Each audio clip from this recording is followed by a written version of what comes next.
Hello viewers, this is Anjana ma'am and you are watching mine as well as your channel. Yes, and in my last video I had done only a part of Act 3 Scene 2. Act 3 Scene 2 has come last year, but still I won't say it is not important because there are quite a few important speeches here, and I had stopped where the song was being played while Bassanio made his choice, and I told you that the speech of Bassanio which follows it is a very important one. Yes, you know what is coming. Have you subscribed to my channel? If you haven't, please do. Share it with your friends and don't forget to press the like button. I'm sure many of you watch it, but you forget to press the like button even if you have liked it. So do it in the beginning. Like one of my viewers, I liked it, said, "Ma'am, before I watch your video only, I give it a like." I was really flattered. So please do. Yes, without much talk, let's get back. Bassanio's speech, as I said, very important. He gives 6 examples to prove that outward appearance can be deceptive, and this is also Shakespeare's tagline. Don't go by outward appearance. It can be deceptive. Like in Hindi we say na, there is one saying or a proverb, bahar se feet fat, andar se mukama ghat. Without any offense, it means outwardly very ornamental and from inside there is nothing within it. So may the outward shows be least themselves. The world is still deceived with ornament. In law, what plea so tainted and corrupt, but being seasoned with a gracious voice, obscures the show of evil. So Bassanio is taking a very positive, practical approach. So he looks at the caskets and says that outward appearance might not show the real truth. What they are trying to show might not be the reality. Ornamentation. So outward appearance can be deceptive. There may not be real truth in it. And men are always deceived by ornamental things. In law, what plea so tainted and corrupt, but being seasoned with a gracious voice, obscures the show of evil. This is your first example. Example number 1. So what does he say? That in the field of law, in a court of law, what happens? A case might be a very bad case. It might be a vicious, it might be a dishonest case, but in the hands of a fine lawyer, an eloquent lawyer who has a very pleasant voice, and it might cover up the face of the evil. The face of the evil might be hidden because of the eloquence of the lawyer who is fighting the case. First one. So the evil of the case doesn't get exposed because the lawyer with his very pleasant voice hides the show of evil. In religion, second one. Number 2, religion. In religion, what damned error, but some sober brow will bless it and approve it with a text, hiding the grossness with fair ornament. So this is the second one. First was the case of the law in the law court, and the second one is in the field of religion. So no sin, suppose a sin has been committed. A sin has been committed, but a serious looking person. So just see, some sober brow. So a very serious looking person might come and support it. And then in order to justify his support, he might quote a line from the scripture and in this way hide the wickedness of this sin with his knowledge of the scripture. So suppose a sin has been committed. I commit a sin. Someone comes with a very holy, who has a holy appearance. And then he says, no, this is not a sin which she has committed. And then he will quote some lines from the holy scriptures and try to justify my act. So the wickedness or the sin which I have committed gets hidden under the because of the grave looking person and his knowledge of the scriptures. And not only that, there is no vice so simple but assumes some mark of virtue on his outer parts. And there is also a reason why, because some vice, they might resemble a virtuous act. Some vicious act may have one or two similarities with a virtuous act. So this man with a sober brow or the serious looking person will try to justify by saying, see, such and such act is a virtuous act. These are the characteristics of a virtuous act, and this act which he has committed, or rather I have committed, these are the characteristics of that act. So what should I say? So there is a similarity to the good act. So this cannot be a vicious act. This cannot be a sin. So she has committed no sin. So trying to justify a sin by showing its resemblance to a good act. Yeah, see, suppose I might have a headache. Headache can be the reason for a brain cancer, a brain tumor, a migraine, or maybe simple you have caught a cold and for that reason you have a headache. So these are the similarities. So just because I have a headache, I cannot say that I have brain cancer. It might be on account. So there may be a similarity, but the causes may be different. The characteristic might be similar. What characteristic is the headache? But the reasons might be different. So in the same way, one characteristic might be common to a good act or a bad act. And the man with a serious face will try to bring in this to prove that no sin has been committed. It was indeed a virtuous act. And in this way, try to give a different outlook to a sinful act. Try to give a good outlook to a sinful act. How many cowards, whose hearts are all as false as stairs of sand, wear yet upon their chins the beard of Hercules and frowning Mars. See, some people might be in reality cowards. You say in Hindi, na darpok. So they may be cowards, but they don't want that their cowardice should be exposed before others. So what do? They sport the beard of Hercules. He had a beard here, a small beard sort. So Hercules's beard, or frown like the war god Mars. So you see a frowning man and a beard of Hercules and you think, oh my God, he's so formidable. Oh, panga nahi lena hai. So keep him away. But is that the reality? No. In fact, he might be a coward from within, but his outward appearance makes us believe that he is an arrogant person. Don't fool with him. And why does he sport this type of appearance? So that others might be afraid of him and they wouldn't know that the real fact is that he is a coward. So yes, like remember Sir Oracle, those who behave like Sir Oracle, and yet if they speak, Graciano had said that if they speak, they might damn their brother, by the years of their brothers may be damned, and they for calling them fools. So remember, there also their outward appearance was deceptive. Why? They put on a very grave and sober outlook. Why? Only to make others believe that they are very knowledgeable, where in fact they are fools. They know nothing. So here also, a person sporting the beard of Hercules and frowning like Mars, and people think they are very brave. Who inward searched have livers white as milk, and these assume but valor's excrement to render them redoubted.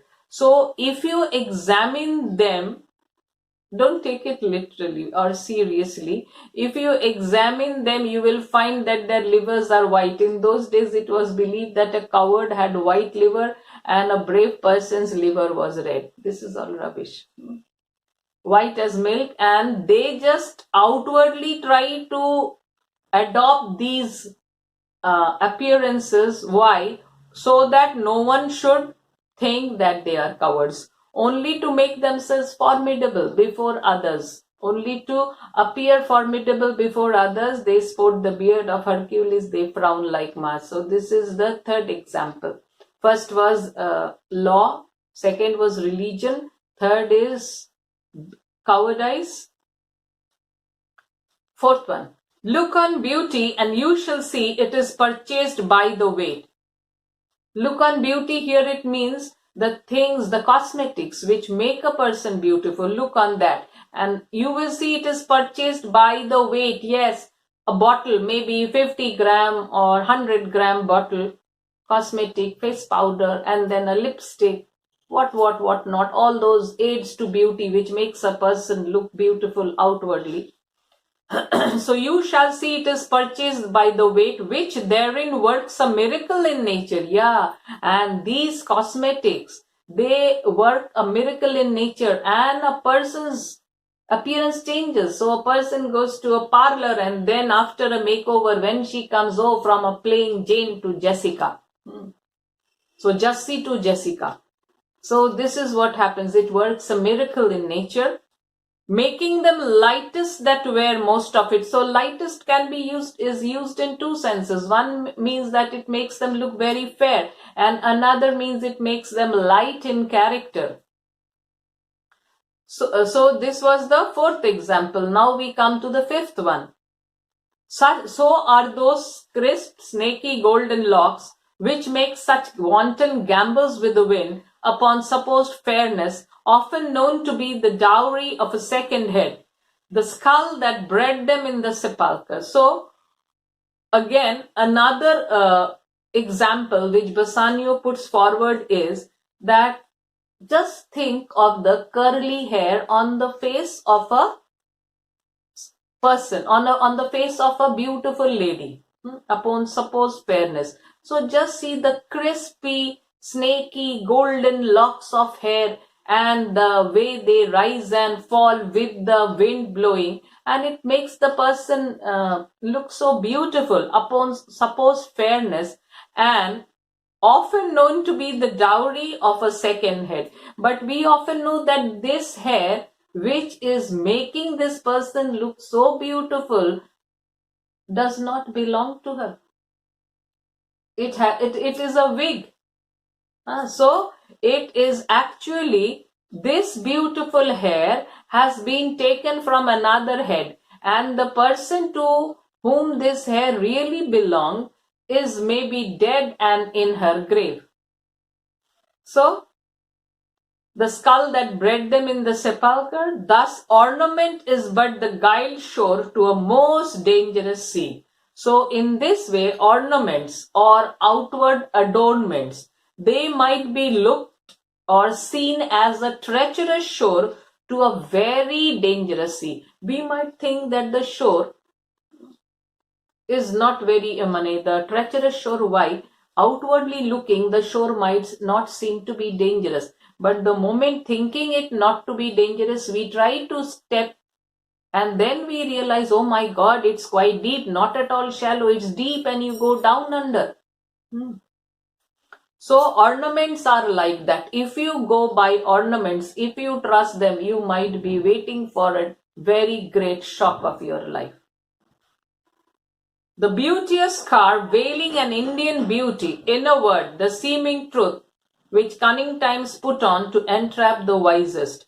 So a lovely scarf, beautiful scarf, it covers the face of an Indian beauty. So I always say, don't go for we Indians. Indian beauty could also mean the Red Indians or the West Indians, who have dark complexions, racist Shakespeare. So a beautiful scarf, and when you lift the scarf, you find an Indian beauty or a person or a woman with a dark complexion inside. So that means the scarf is beautiful, but what is inside is not beautiful. So don't go by the beautiful scarf.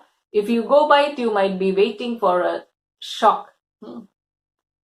So, in a word, the seeming truth which cunning times put on to entrap the wisest. So, in a nutshell, this is an appearance of truth which clever people put on to make a trap for the wisest also to fall in. Even the wisest person, many times, they are trapped by outward appearances. Therefore, thou gaudy gold, hard food for Midas, I will none of thee. So this is his reason for rejecting the gold casket, because outwardly it is shining and glittering and beautiful, but the inside may not be beautiful. You already know, we already know, he doesn't know. But inside, you know what is there? A skull. So, Bassanio intelligently refuses to select the gold casket. Why? Because he feels outward ornament might be a dangerous shore, it might be a treacherous shore to a dangerous sea. So, and why does he say hard food for Midas? Remember, there was a king called Midas, and his love for gold, that he had asked for a boon that whatever he touches should turn to gold. So initially he was very happy because whatever he touched turned to gold. His first shock came when his food turned to gold and he couldn't eat. And the worst shock came when he asked his daughter to fetch him a jug of water, and when she brought it, he touched her and she turned to gold. And then he realized that gold is not the best thing, and he asked for his blessing to be taken back. So that is why he says hard food for Midas. Why? Because Midas's food had turned to gold. That means it had turned into a hard metal, and you cannot do without food. So he rejects the gold casket. Nor none of thee, thou pale and common drudge between man and man. So then he refuses the silver casket also. Why? Because he says you are pale and you are just a slave passing from the hands of one man to other. How? In the form of a coin. In the form of a coin, the silver passes from the hand of one man to another. So he rejects this also. And then he turns his attention to the lead casket. But thou mere lead, which rather threatenest than dost promise aught, thy paleness moves me more than eloquence, and here choose I. Joy be the consequence. So he says that lead, you are of very little value. Remember, the other two had discarded the lead only because of its lack of brilliance and its lack of monetary value. They had rejected it. But he says, though you are of very little value, and the inscription which you have, it seems to threaten. It doesn't promise anything, it rather threatens. The other two promises, this one threatens. But this moves Bassanio more than the other two. So he says that your message, it moves me more than any eloquent words. Eloquent words were in the gold and the silver casket. But the blunt message here attracts him. Why? Because he is a lover, and a lover should be ready to risk everything for the sake of his beloved. Most probably this is what was running in his mind when he chose the lead casket. So this is why he chooses the lead, and he wishes that the results may be happy. So he's given the key. Portia, just see, she had been waiting full of anticipation and anxiety, and she knows in which casket it is. So the moment she sees him going for the lead casket, just see her reaction. How all the other passions fleet to air, as doubtful thoughts and rash embrace despair. As doubtful thoughts and rash embrace despair, and shuddering fear and green-eyed jealousy. So these were the emotions that were torturing Portia when Bassanio was making his choice. So she now wishes that all these emotions, all the negative emotions which had been torturing her, as doubtful thoughts, and then the feeling of despair, the fear, the trembling fear, the green-eyed jealousy, may all these negative feelings disappear from her mind. And what should her mind be filled with? Only love. O love, be moderate. Allay thy ecstasy, in measure reign thy joy. Scan this excess. I feel too much thy blessing. Make it less, for fear I surfeit. So she is as if praying to the God of love that to be calm, to be moderate. Why? Because she is being over flooded with love and she doesn't want an excess. Remember Act 1, Scene 2, what Nerissa had told, that it is best to remain in the middle, because either excesses, either side, either extremes are not good. A hungry man also feels discomfort, and a man who has fed too much also feels discomfort. In the same way, here she also wants that love should reign on her moderately. She is asking the God of joy, O love, O God of love, O love, be moderate. She doesn't want an excess. Allay thy ecstasy. So please try to check your too much on me. I don't want any excess. I feel too much thy blessings. Don't bless me so much that it becomes an excess. I feel your blessing on me too much. Make it less, for fear I surfeit. So she wants that this too much of blessing should be reduced, because she doesn't want to suffer from excess.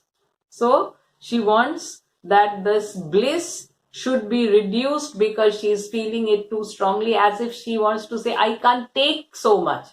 So please reduce this.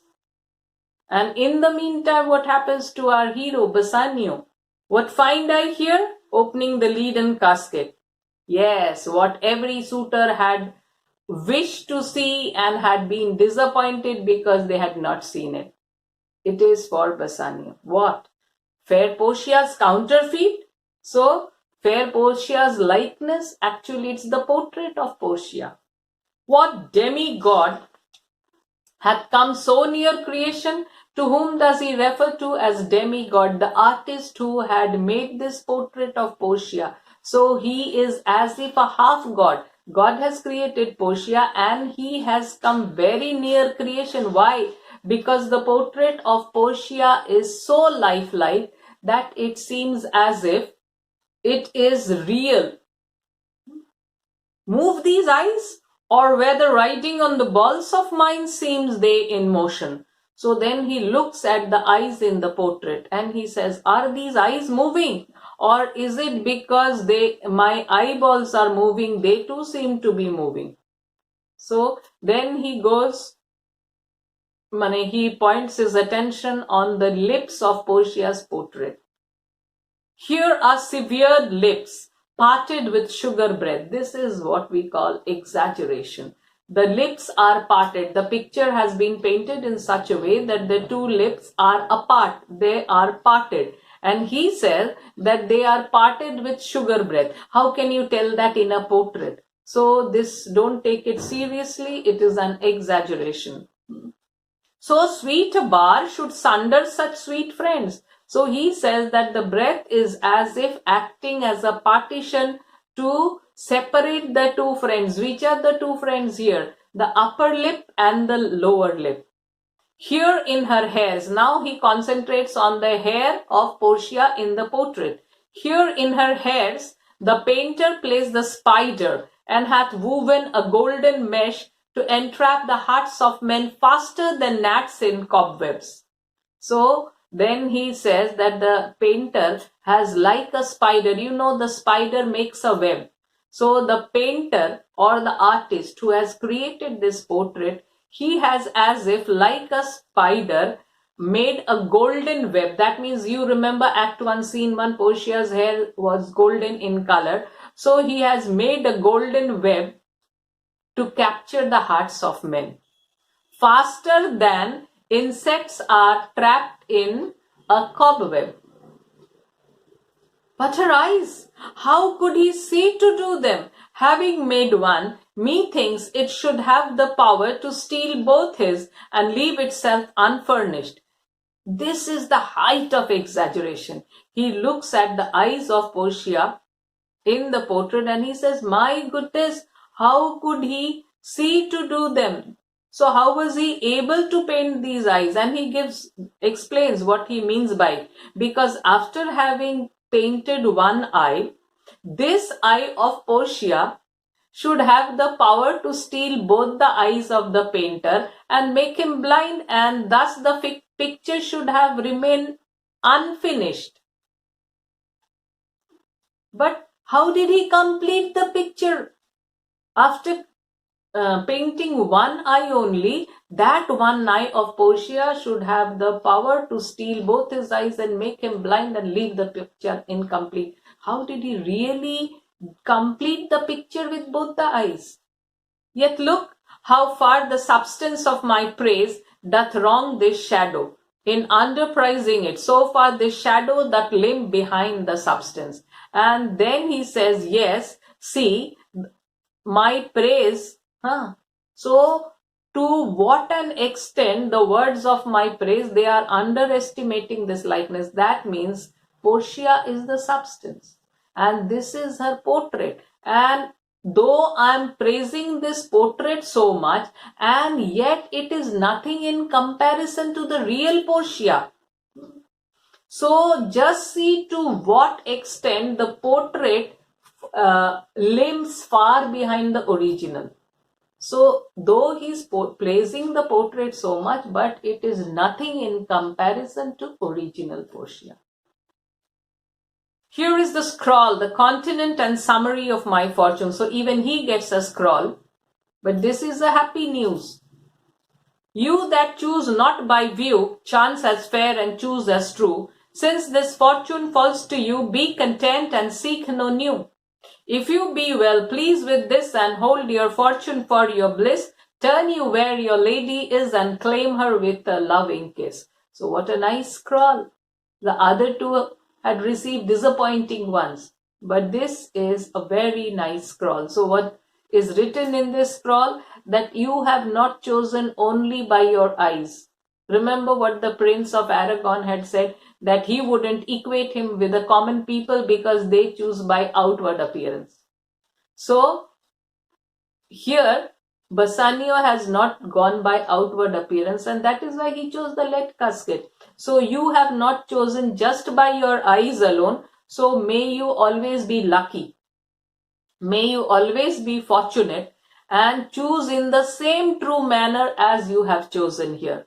And since this fortune, here it refers to Portia, has fallen to you, be satisfied with what you have got and seek no new. That means don't be a flirt and go on having affairs with other women also, because she is the fortune, she has fallen to you. Be satisfied with what you have got and don't seek for any other woman in your life. If you be well pleased with this, if you are really happy with what you have got, and hold your fortune for your bliss, and if you think that what you have got is your happiness, then go to that place where your lady is standing and claim her with a loving kiss. Yeah, because he has chosen the right casket and won Portia, and he has the right to go and claim her with a loving kiss. The scroll gives him the permission. A gentle scroll. Yeah, obviously a gentle scroll. He turns to Portia. Fair lady, by your leave, he asks permission. I come by note to give and to receive. So by note. Here what does note mean? That means the scroll has directed him to go and claim her with a loving kiss. So he says, I come by note to give a kiss and to receive one. Like one of two contending in a prize, that thinks he had done well in people's eye, hearing applause and universal shout, giddy in spirit, still gazing in a doubt, whether those peals of praise be his or no. So thrice fair lady stand I even so, as doubtful whether what I see be true, until confirmed, signed, ratified by you. So he is in a state of confusion. So he says that he is like one of the two competitors, they contend for a prize and one of them wins. But this person is not very certain whether he has won or not. He can only hear, he feels, I have done well. And how does he realize he has done well? Because the spectators, the people who are witnessing this competition, they are shouting his name and they are applauding him. That means he doesn't know whether he has won the prize, but looking at the behavior of the audience, at the reaction of the spectators who are shouting, who are applauding, he realizes that he has done well. Giddy in spirit, he is very excited and still gazing in a doubt. He is still not confident. He is doubtful whether the people who are praising, they are praising him, are the praises for him or not. So thrice fair lady, stand I even so. So thrice fair lady refers to Portia, and I am also standing here. I am in a similar doubtful condition whether I have won you or not. So unless you confirm, sign and ratify me, that means unless you confirm and approve of me, I can't believe that I have won this. I have won you. You are mine. I have won this casket scheme. I have won it. I can't be certain unless you approve of me, unless you ratify me, you confirm that yes, Bassanio, you have won me and I am yours. So I'll stop here because I have already told you that this is a very difficult scene and I won't rush. Quite a few speeches are very important, and the next speech which follows is no less important, though it has come once and yet it is important. So once they, what should I say? Once these speeches, big speeches stop, then it goes very fast. When Gratiano comes and he says he wants to get married and the letter comes from Venice, these will go fast. So one more video.